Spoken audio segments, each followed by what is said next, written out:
I hear men all the time going, I love the church, I love the church, I love the church, I love the church, church, I love the church. But when you look at their lives, they don't love the church, they love their ministry in the church. There's a big difference.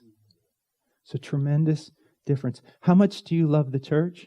I'll tell you how much you love the church. How much do you love the most difficult, non-growing believer in your congregation? That's how much you love the church. Or I'll talk to like missionary guys that are about to go out on the field, for some different missionary organizations and stuff. And I'll start off with, and they're good theological men. So I'll start off with, okay, what are you going to do when you get to the field? I mean, what's your plan? Well, and they're all church planners, because that's what missionaries do. They evangelize, they church plant. How do you plant a church? The same way you pastor one. You don't need strategies. You just need the Bible. But all of them will say the same thing. Well, I'm going to go into the country. I want to plant a church. And then from that church, I want to plant other churches. You say, well, what's wrong with that? Everything. You said, I thought you were about church planting. I am. But just think for a moment what you're saying and how it can get you off, very off. I'm going to plant a church so that using this church, working through this church, I can plant another church and another church and another church. Brothers, that's not why you plant a church. You plant a church because you love those people.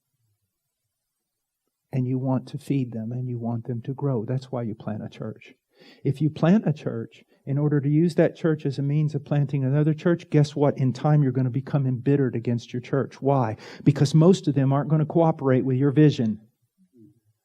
You're going to spend most of your time just trying to keep marriages together. You're going to spend so much time discipling wayward children. You're going to spend so much time with people. It's literally the same question and the same problem for the last 20 years. And you're going to become embittered and angry and everything. Why? Because they're not cooperating with your vision. You have big things planned. So why do you start a church? You start a church because you love those people. And you want to feed those people.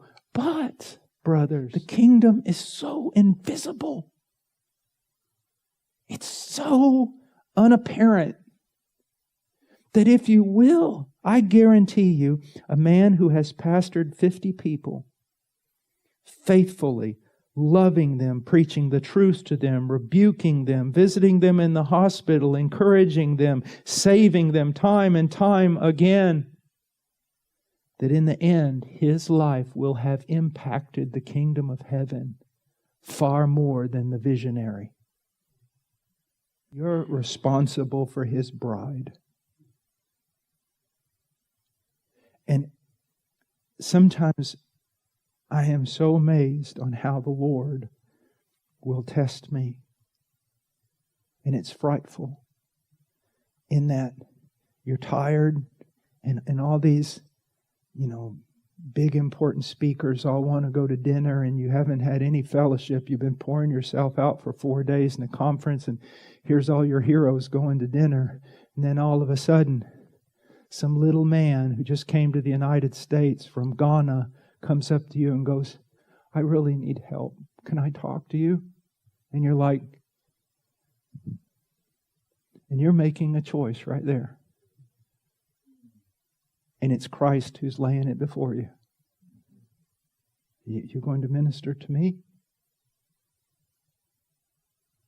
Or are you going to go eat with the big boys?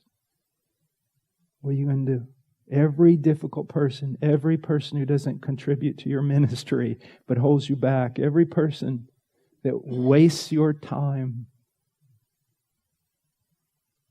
what are you going to be? What are you going to be?